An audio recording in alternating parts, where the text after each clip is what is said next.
इसके बीच में आप जो देख रहे हैं यहाँ पे मार्केट में ट्रेडिंग नहीं हुई, मतलब वापस से प्राइजेस नहीं आए। मार्केट का ये हाई बना था फर्स्ट कैंडल पे, ये लो बना था यहाँ पे। ये जो एरिया है फर्स्ट कैंडल के हाई में और थर्ड कैंडल के लो के बीच में, ये बेसिकली है हमारा फेयर वैल्यू गैप। मार्केट में ट्रेडिंग करना चाहते हो, एक स्मार्ट ट्रेडर बनना चाहते हो, तो इस वीडियो को अंत तक जरूर देखना। इस वीडियो में मैं आपको बताने वाली हूँ एफईजी मार्केट के अनफिनिश्ड बिजनेस के बारे में। क्या होता है एफईजी का कॉन्सेप्ट, किस तरीके से एफईजी कॉन्सेप्ट को हम मार्केट में ट्रेडिंग के लिए यूज कर सकते हैं और ये इतना इम्पैक्टफुल क्यों है। तो आइए समझते हैं एफईजी के बारे में कि क्या है एफईजी, अलग अलग टाइप के एफईजी के बारे में और किस तरीके से मार्केट में ट्रेड कर सकते हैं। एफईजी यानी कि fair value gap. Fair value gap अगर सिंपल लैंग्वेज में बात करें तो ये होते हैं प्राइस इम्बैलेंसेस। जब भी मार्केट बहुत तेजी से ऊपर या फिर नीचे गिरने लगता है तो कुछ ऐसी कैंडलस्टिक्स बन जाती हैं जहां पे मार्केट में बायर्स और सेलर्स का सीधा इंटरेक्शन ही नहीं हो पाता। या फिर अगर हम सिंपल लैंग्वेज में बात करें, जब भी मार्केट में बहुत तेजी से मूवमेंट आता है अपसाइड या फिर डाउन साइड, तो कुछ ऐसे लेवल्स होते हैं जहां पे मार्केट में प्राइसेस ट्रेड ही नहीं होते, बट वो लेवल वो क्रॉस कर जाते हैं, राइट। ट्रेडर्स का मानना है कि मार्केट वापस आके अपने फेयर वैल्यू गैप को जरूर फिल करता है, क्योंकि ये वो एरिया होती है जहां पे बायर्स और सेलर्स सही तरीके से ट्रेड नहीं कर पाते। इसीलिए एफईजी यानी फेयर वैल्यू गैप का जो कॉन्सेप्ट है वो आपको बहुत अच्छी एंट्री प्रोवाइड करता है, चाहे मार्केट का रिवर्सल फेज हो या फिर कंटिन्यूएशन फेज। तो आइए समझते हैं कि फेयर वैल्यू गैप एक्चुअली में क्या है, इसका कॉन्सेप्ट क्या है। फेयर वैल्यू गैप, मार्केट में प्राइसेस बढ़ रहा है, एक फर्स्ट कैंडल है और सेकेंड कैंडल और थर्ड कैंडल, ठीक। हमें क्या देखना है, फर्स्ट कैंडल का हाई और थर्ड कैंडल का लो। इसके बीच में आप जो देख रहे हैं यहाँ पे मार्केट में ट्रेडिंग नहीं हुई, मतलब वापस से प्राइजेस नहीं आए। मार्केट का ये हाई बना था फर्स्ट कैंडल पे, ये लो बना था यहाँ पे। ये जो एरिया है फर्स्ट कैंडल के हाई में और थर्ड कैंडल के लो के बीच में, ये बेसिकली है हमारा फेयर वैल्यू गैप। क्योंकि प्राइसेस रैंडमली बहुत तेजी से बढ़ते जा रहे हैं, तो ये प्राइस लेवल जो है इसके बीच में सही तरीके से बायर्स और सेलर्स ट्रेड नहीं कर पाए हैं, और इसे हम कहते हैं एक बुलिश फेयर वैल्यू गैप। क्यों? क्योंकि यहाँ पे हमें दिख रहे हैं प्राइसेस रैंडमली बहुत तेजी से बढ़ते हुए। वही अगर हम मार्केट में प्राइसेस गिरते हुए की बात करें कि गिरते टाइम मार्केट में फेयर वैल्यू गैप को कैसे आइडेंटिफाई करना है, तो फेयर वैल्यू गैप को आइडेंटिफाई करने के लिए आपको देखना है फर्स्ट कैंडल का लो, ठीक है, और थर्ड कैंडल का हाई। जो भी डिफरेंस है आप देख रहे हैं यहाँ पे फर्स्ट कैंडल का लो ये है, थर्ड कैंडल का हाई ये है। इसके बीच में जो जोन है वहां पे मार्केट में प्राइसेस ट्रेड ही नहीं हुए, मतलब सेलर्स और बायर्स का सही तरीके से इंटरेक्शन नहीं हुआ, राइट। ये हो गया हमारा एक बेयरिश फेयर वैल्यू गैप, ठीक है। यहाँ पे हमें क्लियरली दिख रहा है फर्स्ट कैंडल और थर्ड कैंडल के बीच में प्राइसेस एब्रप्ट मूवमेंट दिखा रहे। यहाँ पे बहुत ज्यादा लिक्विडिटी नहीं रही, यहाँ पे एक गैप है, प्राइसेस ने सडन फॉल दिया है। वहीं यहाँ की बात करें तो यहाँ पे सडन राइज दिया है, और यही है हमारा fair value gap. Fair value gap basically दो टाइप की होती है, एक होती है हमारी बुलिश फेयर वैल्यू गैप और दूसरी होती है हमारी bearish fair value gap. Bullish fair value gap मैंने बताया आपको फर्स्ट कैंडल का हाई, ठीक है, और थर्ड कैंडल का लो, उसके बीच में अगर मार्केट में यहाँ पे ट्रेडिंग नहीं हुई है, प्राइसेस एब्रप्टली मूव हुए हैं, बहुत तेजी से मूव हुए हैं, तो ही ये फेयर वैल्यू गैप होगा, अदरवाइज नहीं। अगर यहाँ पे थर्ड कैंडल की विक नीचे होती, ठीक है, तो मतलब प्राइसेस वहां पे ट्रेड हुए, तो ये अभी भी नो ट्रेड जोन है, क्योंकि यहाँ पे सही तरीके से बायर्स और सेलर्स का इंटरेक्शन नहीं हुआ है, सही तरीके से ट्रेडिंग नहीं हुई है, प्राइसेस एब्रप्टली ऊपर गए, राइट। आपको हमेशा पता है कि कोई भी चीज अगर ऊपर जाती है या फिर नीचे आती है तो मार्केट में पुल बैक जरूर आते हैं, राइट। तो ये फेयर वैल्यू गैप क्या बता रहा है कि यहाँ पे एक सडन मूवमेंट आया है, यहाँ पे मार्केट ने पुल बैक नहीं लिया और पुल बैक आपको बताता है मार्केट में कंफर्मेशन, राइट। क्योंकि यहाँ पे पुल बैक्स नहीं आए हैं और traders basically fair value gap को इस तरीके से ट्रेड करते हैं कि मार्केट वापस से अपनी फेयर वैल्यू गैप को कवर करने जरूर आता है। वहां पे बेसिकली लिक्विडिटी छुपी रहती है, वहां पे स्टॉप लॉस हंटिंग होती है और मार्केट को अगर वापस से उसी डायरेक्शन में जाना है तो ये फेयर वैल्यू गैप करके अपनी ओरिजिनल डायरेक्शन में वापस जाएगा, राइट।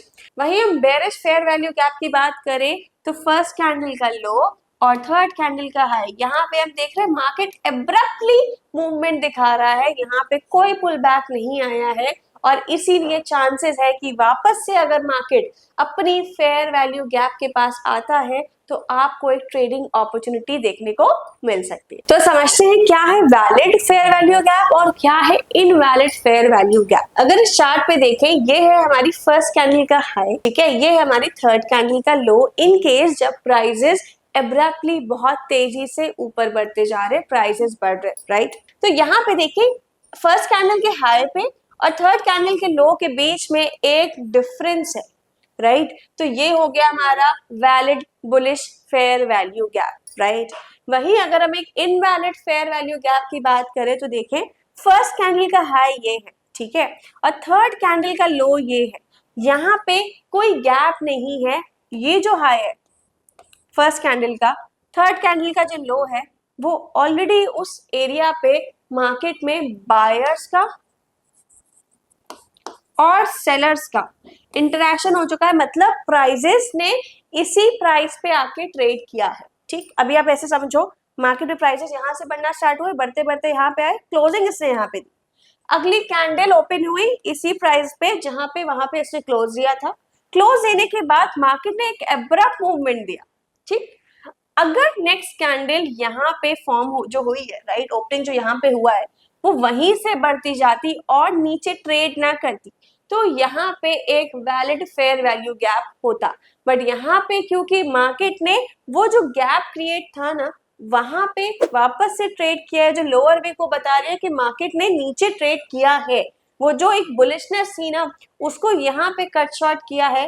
तो यहाँ पे जो हमारी फेयर वैल्यू गैप है ना वो एक इनवैलिड फेयर वैल्यू गैप बन गई है, राइट। एक और एग्जांपल समझते हैं क्या है वैलिड और invalid fair value gap in case of bearishness. अगर इस चार्ट पे देखिए प्राइसेस एब्रप्टली गिर रहे हैं, ये है फर्स्ट कैंडल का लो और ये थर्ड कैंडल का हाई। आप देख रहे हैं यहाँ पे एक फेयर गैप है, इस प्राइस के बीच में एक लिक्विडिटी हंट हो सकता है, प्रोबेबिलिटी है कि प्राइसेस वापस से इस गैप को कवर अप कर सकते हैं और यहाँ पे जो जोन है यहाँ पे अभी तक वापस से ट्रेडिंग नहीं हुई है। अब यहाँ पे फोकस करते हैं, यहाँ पे हमारी फर्स्ट कैंडल का लो ये है, थर्ड कैंडल का हाई ये है, फर्स्ट कैंडल का लो और थर्ड कैंडल का हाई ये आपस में मिल रहे हैं, मतलब मार्केट में एब्रप्टली एक फॉल आया, मार्केट ने प्राइसेस यहाँ पे क्लोजिंग दी, ठीक। नेक्स्ट कैंडल जो ओपन हुई, नेक्स्ट कैंडल इसी पे ओपन हुई जहां पे प्रीवियस कैंडल क्लोज हुई थी, तो अभी तक कोई गैप नहीं था, राइट।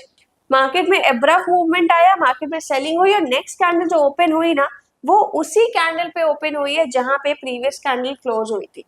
अब क्या हुआ, मार्केट में अगर वैलिड एफवीजी गैप होता तो ये कैंडल ऊपर की तरफ ट्रेड ना करती, मतलब जो शॉर्ट पोजीशन क्रिएट है ना वो यहाँ पे कट शॉर्ट नहीं होती, मतलब यहाँ पे मार्केट बाइंग साइड पे कभी भी नहीं जाता, ठीक। मीन जो ये फर्स्ट कैंडल का लो था वो थर्ड कैंडल ब्रीच आउट नहीं करती, वो गैप अभी भी रहता। तो यहाँ पे फर्स्ट कैंडल का लो और थर्ड कैंडल का हाई दोनों मीटअप हो रहे हैं, मतलब बायर्स और सेलर्स का इंटरेक्शन यहाँ पे हो चुका है, इसीलिए ये वाली जो फेयर वैल्यू गैप है वो एक invalid bearish fair value gap है, राइट।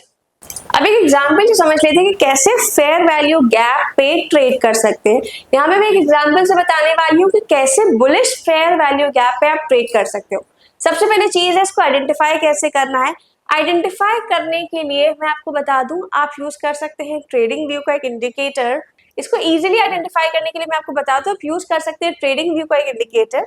टाइप करिएगा फेयर वैल्यू गैप्स बाय लक्साल्गो। यहाँ पे आपको क्लियरली समझ में आ जाएगा कि फेयर वैल्यू गैप कहाँ पे है और आप इसको क्लियरली कैंडलस्टिक्स के थ्रू ट्रेड कर सकते हैं। तो ये चार्ट को समझते हैं, ये हमारी फर्स्ट कैंडल है, ठीक है, ये फर्स्ट कैंडल का हाई है, इसको मैंने H1 मार्क कर दिया है, ठीक।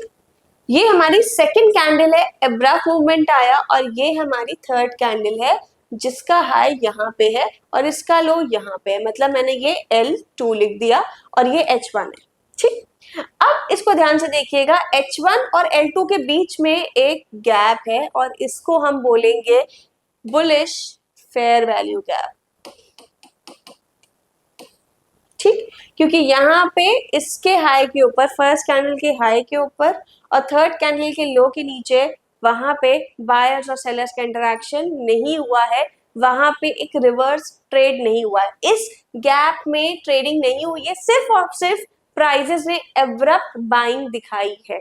ट्रेडिंग क्या होती है, बाइंग और सेलिंग दोनों, यहाँ पे सिर्फ और सिर्फ क्या हुई है, इस जोन में सिर्फ और सिर्फ बाइंग हुई है। ठीक है, तो जब भी प्राइसेस बढ़ेंगे बाइंग आएगी, ट्रेडिंग होना इंपॉर्टेंट है, बायर्स और सेलर्स दोनों का इंटरेक्शन होना इंपॉर्टेंट है।